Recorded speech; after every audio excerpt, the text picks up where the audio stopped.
Pernah kepikiran nggak? Apa sih sebenarnya persamaan antara spons laut yang kelihatannya simple banget sama harimau yang gagah perkasa?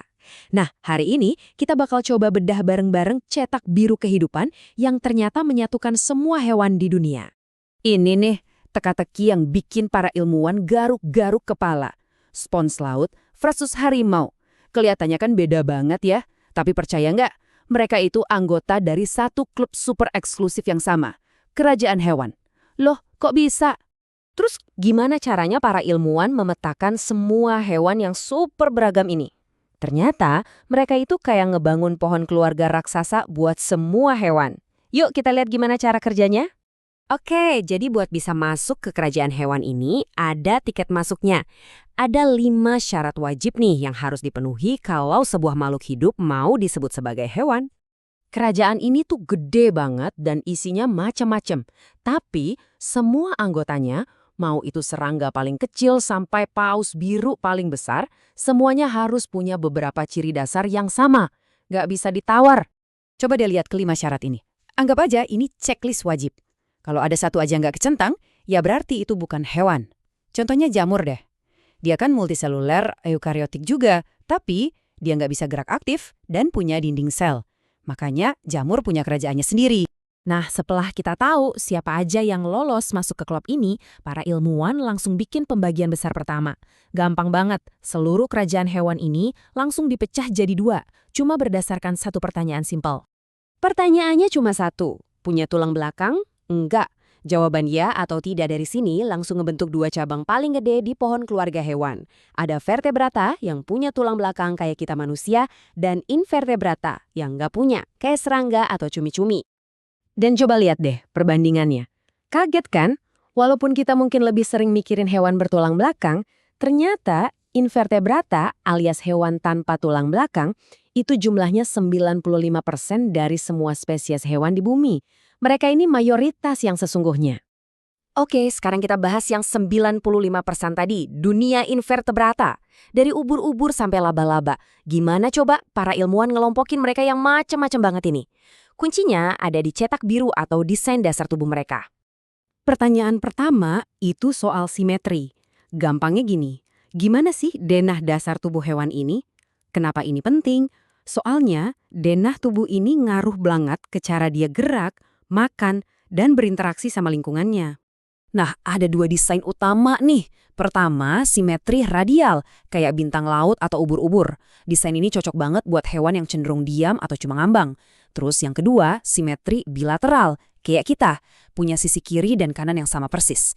Ini yang bikin ada konsep depan dan belakang yang akhirnya mengarah ke pembentukan kepala. Nah, ini dia langkah besar menuju evolusi yang lebih kompleks. Pertanyaan selanjutnya itu soal lapisan konstruksinya. Hewan simpel kayak ubur-ubur itu cuma punya 2 lapisan. Tapi terobosan besarnya itu pas muncul lapisan ketiga, yang namanya mesoderm.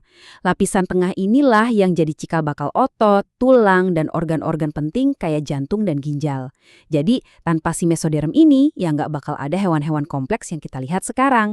Oke, kita balik lagi ke cabang keluarga kita sendiri ya, para vertebrata.